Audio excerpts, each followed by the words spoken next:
Welcome to AFIAN Coaching YouTube classes. Do you want to crack Polytechnic entrance exam? Do you want to crack lateral entry exam? Or do you want a job? We are here to help you.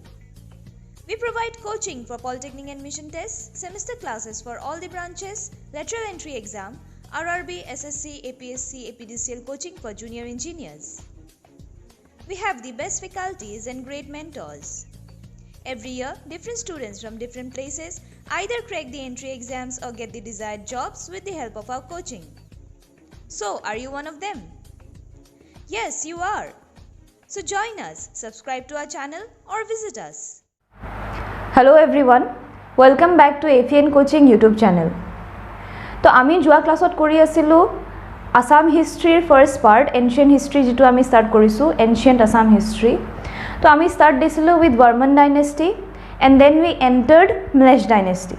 So, আজি আমি Mlesh dynasty চাম and then তাৰ পিছৰ dynasty এবাৰ চাই লম. তো এটা কথা তোমালোকে মন কৰি শুনি লোৱা, মই ভিডিও স্টাৰ্ট কৰাৰ আগতে মই কৈ দিওঁ যে বহুতে ভাবে Assam history is all about Ahom kingdom, but that is not correct. Ahom kingdomৰ আগতো আৰু Ahom kingdom যোৱা পিছতো বহুতখিনি এনেকুৱা কোৱেশ্চনছ আমাৰ এক্সামত আহি যায় which you might not know. তো হেতুৰ কাৰণে সোৱা মই হেকাৰণে মই আগৰ পৰা একদম ডিটেইলছত দি আছো যিখিনি এক্সামত আহিব পাৰে মই হেখিনি দি আছো মই আকৌ এবাৰ মই যোৱা ভিডিওটো কৈছিলো যে যদি কিবা এটা টপিকৰ 10% ও আহা চান্স আছে 10% বাদ দিয়া 5% ও যদি আহা চান্স আছে মই হেতুও ইনক্লুড কৰি আছো তো তোমালোকে এটো না ভাবিবা যে মই কিবা এটা বস্তু স্কিপ কৰি আছো যদিও মই কিবা টপিক স্কিপ কৰি আছো মাজতে মই জেনেকে Varman dynasty entire dynasty দেখুৱা নাই because হেতু দৰকাৰ নাই এটো কেতিয়াও আহা নাই and আহা chance is like less than 2%.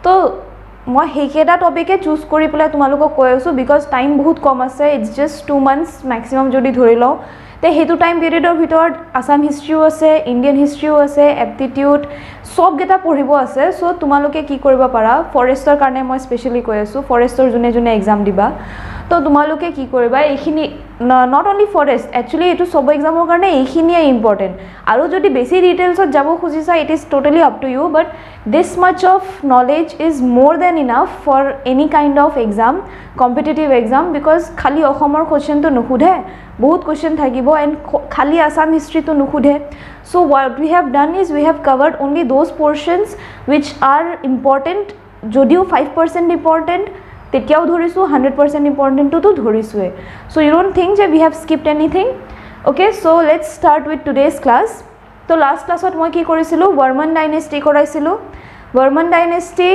start হৈ গৈছিলে we ended with Varman dynasty and we went into Mlesh dynasty ত খুমাইছিলো তো Mlesh dynasty সোৱা Mlesh dynasty first ruler কোন আছিল establish কোনে কৰিছিলে Salasthambai কৰিছিলে হয় না তো Mlesh dynasty ruled Kamrup from 650 to 900 BC তো মই জেনেকে পয়েন্টস বোৰ লিখি আছো তোমালোকেও পজ কৰি প্লে পয়েন্টস লিখি ললে it will give you a good note so তোমালোকে লিখি লবা Mlesh dynasty ruled Kamrup from 650 to 900 BC তো 650 BC to 900 BC যেটো টাইম আছে যেটো টাইম পিৰিয়ড আছে হেতু কি হয় Mlesh dynasty rule over Kamrupত Mlesh dynasty ইমান টাইম পিৰিয়ডত rule কৰিছিল so this might come যে কোনটো সেঞ্চুৰীত বা কোনটো BC টাইমত আমাৰ অসমত আমাৰ কামৰূপত Mlesh dynasty rule কৰিছিল so it will be from 7th century to 9th century ঠিক আছে then capital very important because বহুত বার maximum time capital এ খুধে either কোনে establish কৰিছিল বা কোন capital কি আছিল হেতু ডাইনেষ্টিৰ এটো কোৱেশ্চন maximum আহে তো জেনেকে মই কলো Mlesh dynasty establishment কোনে কৰিছিল মই লাস্ট ক্লাছত দিছিলো Salasthambai কৰিছিল and capital কি হয় Hadapeshwar কোত তেজপুৰত আছে okay so this is again very much important এটো বহুত ইম্পৰ্টেন্ট হয় capital of each dynasty জিয়ে dynasty নপঢ়া কিয় তাৰে capital এবাৰ চাই লবা next in 9th century its downfall started so again I told you মই খালি হেবুৰে দি আছো যেটো এক্সামত আহিব পাৰে so Mlesh dynasty আৰু বেলেগ একো কোৱেশ্চন ইম্পৰ্টেন্ট নহয় next important is year downfall কেতিয়া হল 9th century year downfall hall and new ruler আহিলে তো new ruler কোন আহিলে Brahmapala new ruler কোন আছিল Brahmapala and he established what Pala dynasty ঠিক আছে Brahmapala কি এস্টাবলিশ কৰিলে পালা ডাইনেষ্টি এষ্টাব্লিছ কৰিলে again a very important point here যে পালা ডাইনেষ্টি অসমতো আছিলে বেংগলতো আছিলে so we will see the difference between both of the পালা dynasties যে বাংগালৰ যেটো পালা ডাইনেষ্টি আছে হিহতৰ আৰু আমাৰ কামৰূপৰ পালা ডাইনেষ্টিৰ মাজত মেইন ডিফাৰেন্স কি আছিলে হেতু কেতিয়াবা তোমালোকক কনফিউজনৰ কাৰণে দি দিব পাৰে তো হেতু আমি চাই লম right now we have done what Mlesh dynasty ruled over Kamrup from 650 to 900 BC capital ki asile Hadapeshwar which is in Tezpur then 9th century ya downfall hoy gol and new ruler kun ahile Brahmapala who established Pala dynasty so next point is their ruler were elected like the Palas of Bengal there mane amar jitu Pala dynasty Okhomor jitu Pala dynasty হিহতৰ যেটো ruling system তাহাতে কোপৰা copy কৰিছিলে কোপৰা লৈছিলে হেতু বস্তু পালাস of Bengal এতিয়া হেতুত কি নতুন আছিলে যে ইন দিস কেস ইলেকশনস হৈছিলে মানে not like in today's days election যে গুটে জিমান আছে পাবলিক হিয়তি ভোট কৰিব তেনেকুৱা নহয় বাট কিছুমান সাৰ্টেন পিপল অফ কিছুমান সাৰ্টেন এমাউন্ট অফ পিপল আছে তাহাতৰ পৰা তাহাতি ভোটিং কৰি পেলাই নতুন ৰুলাৰ এস্টাব্লিশ কৰিছিলে ইলেকশনস হৈছিলে দ্যাট মিন্স কি হোৱা নাছিলে সান আফটাৰ সান যেটো হয় ন সান আফটাৰ সান হোৱা নাছিলে মানে আগতে কি হৈছিলে suppose I am the ruler my son will be the next ruler his son will be the next ruler and so on the process will go on হয় না যেনেকে মুঘলছত কি হৈছে আকবৰ হল দেন তেওঁৰ পুতেক হল বাবৰ হল দেন হুমায়ুন হল দেন আকবৰ হল তেনেকে হয় না সিৰিয়ালি আহিলে বাবৰ হুমায়ুন আকবৰ জাহাঙ্গীৰ তেনেকে আহিছে বাট ইয়াতে কি হৈ আছে ইয়াতে ইলেকশন হোৱা স্টার্ট হৈ গল which they copied from whom Palas of Bengal তো সিন্স ইয়াতে নতুনকে ইলেকশন স্টার্ট হৈছিল তো এটো কোয়েশ্চন তোমালোকৰ আহিব পাৰে যে Palas of Kamrup took the election process from which dynasty তো आंसर কি হ'ব Palas of Bengal বা তোমাক খুৰিব পাৰে ফাৰ্স্ট টাইম ইলেকশন কোনটো ডাইনেষ্টিয়ে স্টাৰ্ট কৰিছিলে that then your answer will be Pala of Kamrup Pala dynasty of Kamrup ঠিক আছে তো কামৰূপৰ যদি খুধে এটোতো বাৰু পালাস অফ বেঙ্গলৰ পৰা লৈছে যদি কামৰূপ আসামৰ যদি খুধে in Assam which dynasty started the election procedure their answer will be Pala dynasty বুজি পাইছা তো মই কি ক'ব বিচাৰিছো so this is the point about next মই কৈছিলো Palas of Bengal আৰু Palas of কামৰূপৰ মাজত major difference কি আছে major difference is Palas of Bengal were Buddhist Palas of Kamrup were Hindus ঠিক আছে তাহাতি জুন রুলার আসলে জুনটো রুলিং ডাইনেষ্টি আসলে they were who Buddhist in Bengal and Hindus in Kamrup okay major difference তোমাক direct question আহিব পাৰে Palas of Bengal were of which religion Palas of Kamrup were of which religion okay next is their capitals মই again মই কৈ আছো capitals are very important তো capitals আগতে ইয়াৰে আগতে Mlesh dynasty capital কি আছিল হদপেশ্বৰ আছিল হয় না তেজপুৰ আছিল হদপেশ্বৰ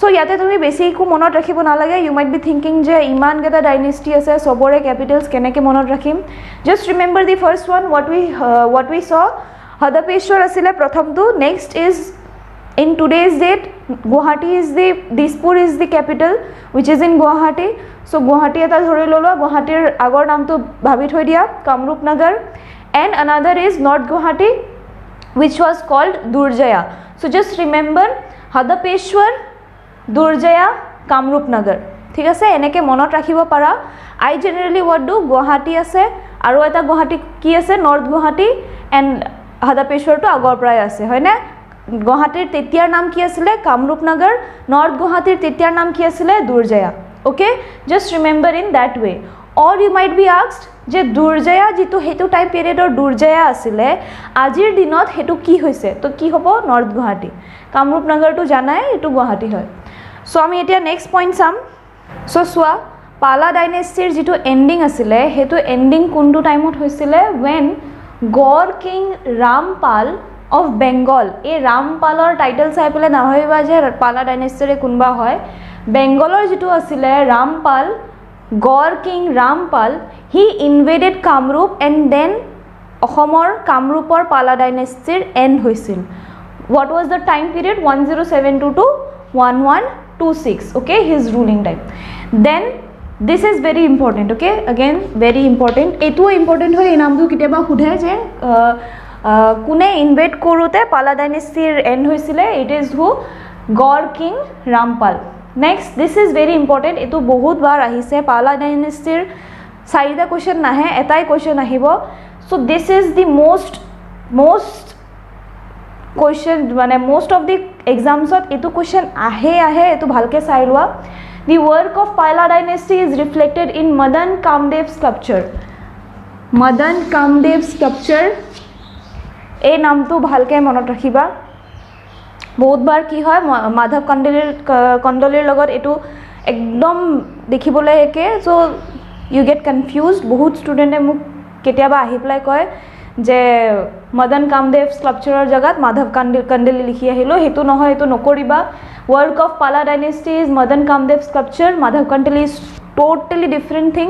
এইটো আৰু এইটোৰ একো ৰিলেশ্যন নাই.